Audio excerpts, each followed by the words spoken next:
Setiap hari kita menyaksikan matahari terbit di arah timur dan tenggelam di arah barat.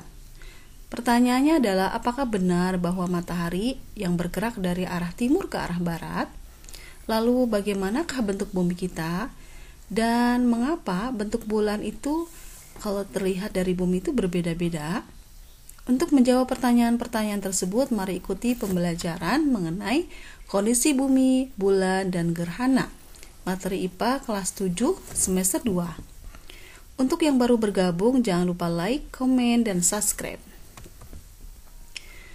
Kita lihat dulu tujuan pembelajarannya. Yang pertama, menjelaskan kondisi bumi dan bulan, kemudian menyebutkan peristiwa akibat rotasi dan revolusi bumi, dan menjelaskan proses terjadinya gerhana matahari dan bulan.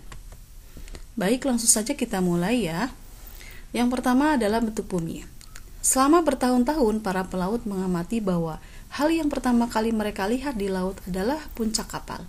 Hal ini menunjukkan bahwa bumi kita berbentuk bulat. Begitu pula pada tahun 1522, seorang penjelajah yang bernama Ferdinand dan de Magalhaens membuktikan bahwa bumi kita berbentuk bulat. Beliau melakukan perjalanan pelayaran dengan arah lurus, kemudian dia berhasil kembali ke tempat awal dia berlayar.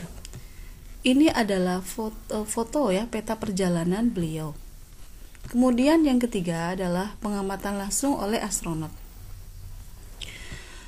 Nah, ini adalah foto utuh bundarnya bumi yang seperti kelereng biru ya. Ini diabadikan oleh kru Apollo 17 pada tahun 1972. Sekedar info, Apollo 17 ini adalah misi terakhir Apollo ke bulan. Nah, ini adalah foto bumi yang difoto dari bulan ya. Tampak sejelas sekali bahwa bumi kita bentuknya bulat. Kita lanjut ke rotasi bumi. Seperti halnya planet-planet yang lain, bumi kita juga mengalami pergerakan. Pergerakan bumi itu ada dua. Yang pertama rotasi. Rotasi ini adalah perputaran bumi pada porosnya. Bumi berotasi dari arah barat ke arah timur.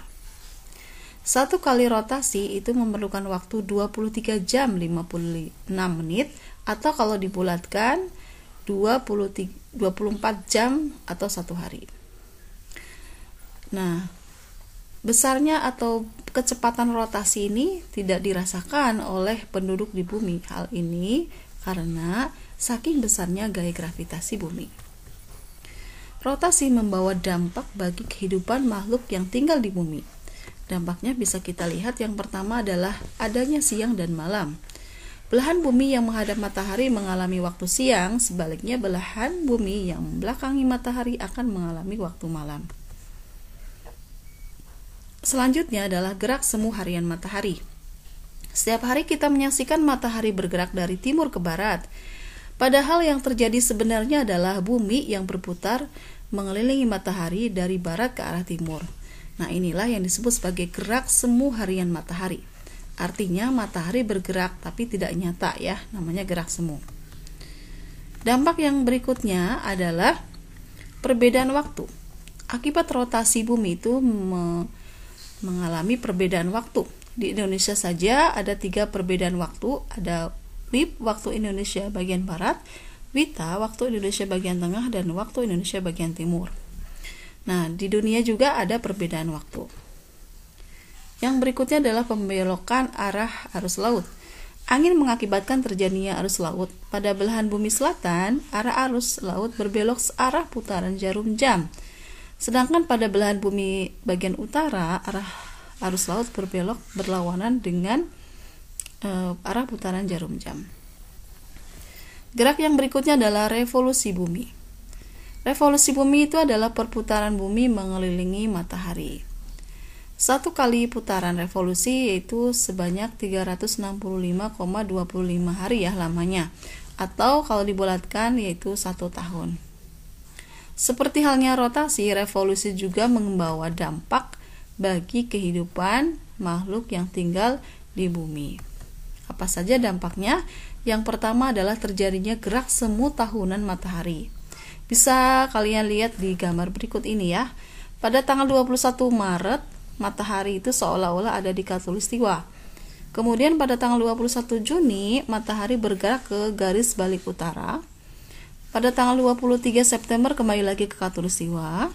Lalu pada tanggal 22 Desember matahari bergerak ke garis balik selatan, dan pada tanggal 21 Maret akan kembali lagi ke khatulistiwa. Ini merupakan gerak semu tahunan matahari. Akibat yang lain adalah perbedaan yang lamanya siang dan malam. Kalau gerak rotasi itu mengakibatkan terjadinya siang dan malam, sementara kalau revolusi itu mengakibatkan perbedaan lamanya siang dan malam. Jadi beda ya. Kita harus bersyukur tinggal di Indonesia karena perbedaan lamanya siang dan malam itu tidak terlalu jauh. Kalau siang 12 jam, malam juga 12 jam. Kalaupun berbeda juga paling hanya sekitar dalam waktu menitan ya.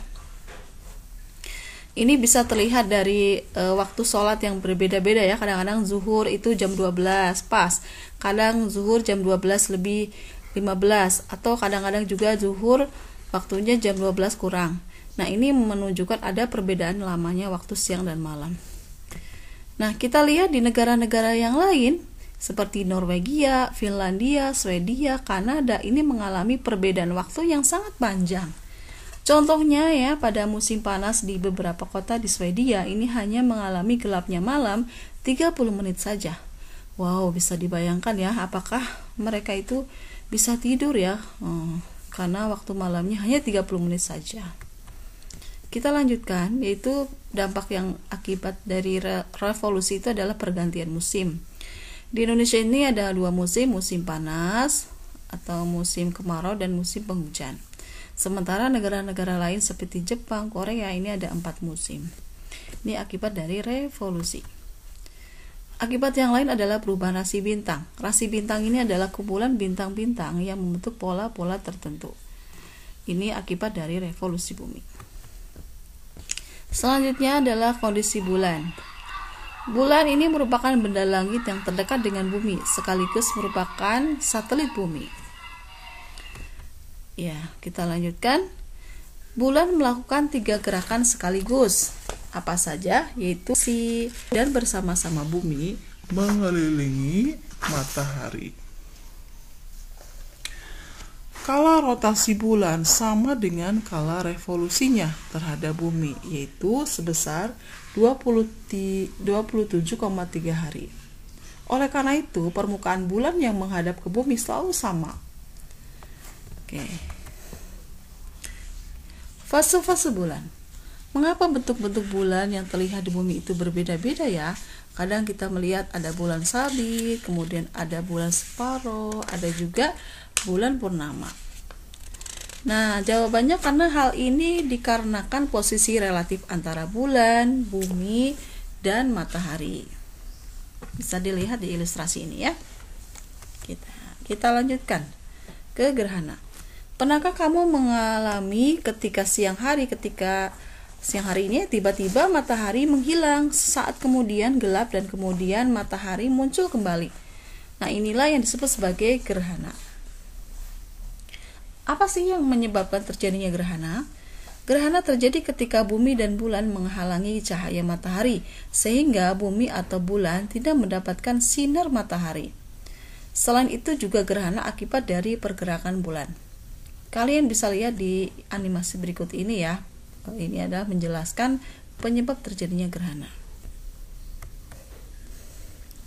Macam-macam gerhana. Gerhana dibagi menjadi 2. Yang pertama gerhana matahari dan yang kedua adalah gerhana bulan. Gerhana matahari terjadi ketika bayangan bulan bergerak menutupi permukaan bumi. Posisi bulan berada di antara bumi dan matahari. Biasanya gerhana bulan terjadi pada waktu bulan baru. Dan terjadinya biasanya siang hari ya. Karena bulan itu bentuknya kecil dibandingkan dengan matahari, maka mengakibatkan macam-macam gerhana matahari. Ada gerhana matahari total, gerhana matahari cincin, dan gerhana matahari sebagian. Berikutnya adalah gerhana bulan. Gerhana bulan terjadi ketika bulan memasuki bayangan bumi, yaitu terjadi pada bulan purnama. Posisinya terjadi yaitu ketika bumi berada di antara matahari dan bulan. Ini adalah fenomena yang kemarin baru kita saksikan ya, fenomena terjadinya gerhana bulan. Baik gerhana bulan atau gerhana matahari inilah adalah tanda-tanda kebesaran Allah. Baik, demikian yang dapat Umi sampaikan mengenai kondisi bumi, bulan, dan gerhana. Semoga bermanfaat ya. Jangan lupa like, komen, dan subscribe. Terima kasih. Assalamualaikum warahmatullahi wabarakatuh.